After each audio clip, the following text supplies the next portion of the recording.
What's going on, guys? It's me again, Smix13, back with some Pokemon Red Randomizer Nuzlocke Challenge. In the last episode, we burned down Cinnabar Island. We burned it to the ground, everything with it. Now, that actually doesn't happen for like another 3 years, I think. But we did get the gym badge, so that's kind of cool. Shame to admit it once more, guys. Had to, record over this one. Because again, the music was just way too loud. My voice is actually louder in this one, but the music was just way too super loud, and it just wasn't going to work. So, it is what it is, though. We're just going to live with it. Yeah, I mean, honestly, recording over these isn't all that bad, because then I get to watch it from a different perspective and give you guys a little more insight. But here we are in the Viridian City gym to find who our mystery man is for this 8th gym. Because I think actually if you ask the guy at the beginning that's supposed to help you, I don't even think he knows. Or, some nonsense like that, but we gonna learn today. So we're just gonna wander around here, find the quickest route to get to him, which actually I didn't do that, but make that guy move, go right around him, and here he is, our international man of mystery, the 8th gym leader, Giovanni. Wahaha, this is my hideout. I planned to resurrect Team Rocket here, but you have caught me again. So be it. This time, I'm not holding back. Once more, you shall face Giovanni, the greatest trainer. And here we are, guys, our last gym battle of the game with our international man of mystery, Giovanni. But of course, there's nothing that our big boy here, Gengar, can't take care of. Which, as you see now, my Gengar, my Aerodactyl, and my Alakazam are all level 70. I did a lot of off-screen training for this one, mainly because of the Elite Four. I didn't want to take any chances of going in there solo or anything like that, because there's too many things can go wrong. The wrong set of Pokemon, the wrong moves, whatever. I could run out of moves to use. That was my biggest fear, actually. But yeah, so we just did a lot of training. And I know what you're thinking, I used a rare candy cheat, but honestly I didn't, because I thought that would just be way too cheap and the easy way out. And you see we get rid of our Staryu, but yeah, it was just not worth it. I didn't want to cheat myself or cheat you guys, so I didn't do it. And trust me, I'd have had no... if I'd have done it, I'd have said it. But with all this training, I want to give credit to myself. And the last one here, Mr. Marowak, our big boy Alakazam takes it down. That was an intense fight. You have won. As proof, here is the Earth Badge.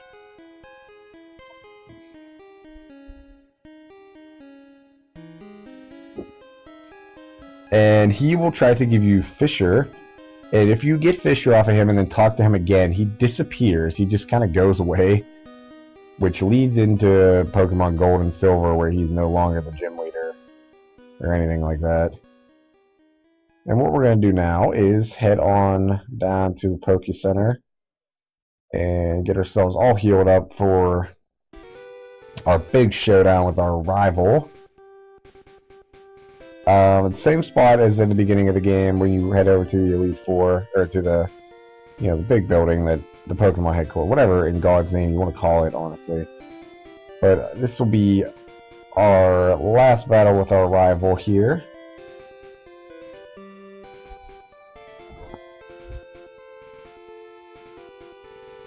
What, Smigs? What a surprise to see you here.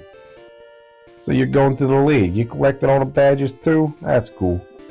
I'll whip you, Smigs, as a warm-up for the Pokemon League. Come on.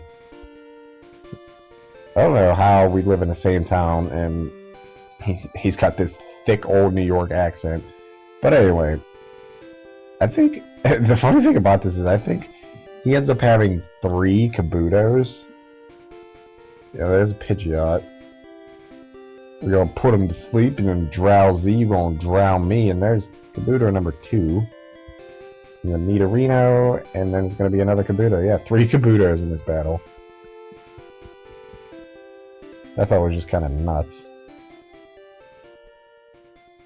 So what we're going to do now is head on over to good old Victory Road.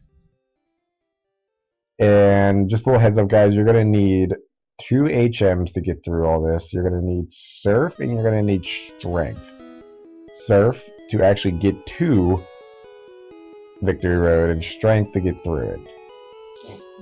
Each one of these guys will check your badge. If you don't have the right one, they'll just send you back. So you can actually come in here while you're collecting badges and move through.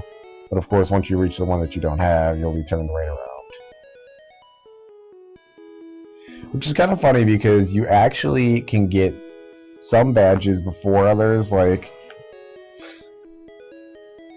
I think you can get Sabrina's badge 7th or something like that. I don't really remember. But you can get like hers before Koga or whatever. Like, you can do them in all kind of weird orders. But of course, you can't advance to the next person in this little route here until you have what they are in the game's order and canon order. Or Kanto order. Oh god. Just making our way up to Victory Road so we can become the victorious villains of tomorrow. And here we are, right through that door is the myth of Victory Road.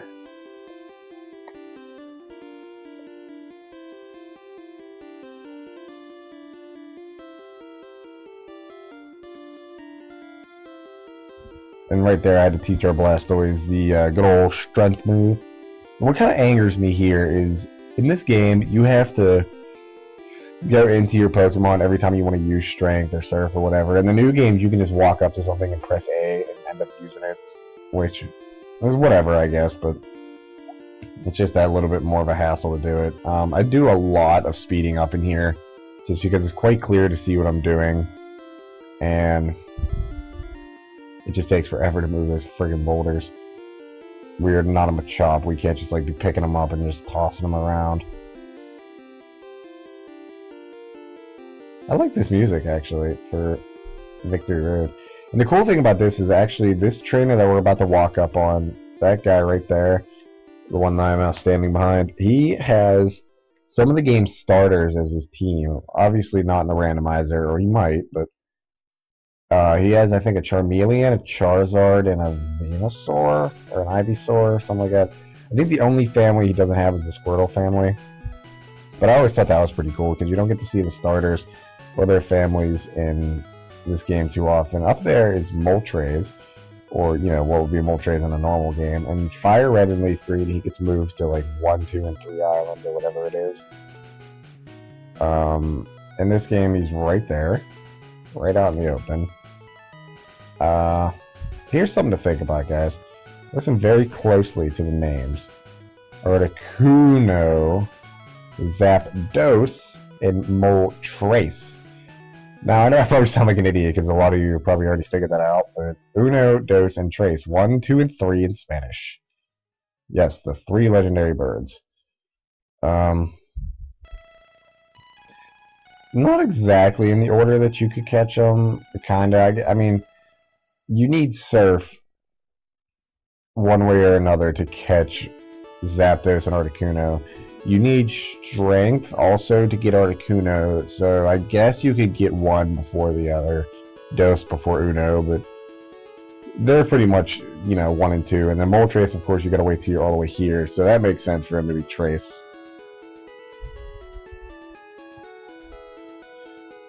And I know I'm not doing a whole lot of explaining about this right now, but that's because I already know what's going on, and if you just follow the steps, honestly, you'll figure it out too. It's not too hard to see watching it.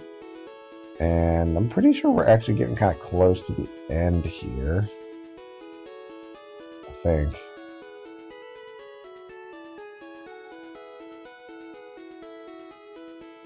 Dratini looks so cool in this game, and I don't... whatever. How close are we getting to the end here? I'm sorry that I gotta pull this up. Actually, not that far. Not that far at all. So yeah, I think actually what I'm doing here is all 100% wrong. Yeah, it was. I actually pointed that out in the original recording too.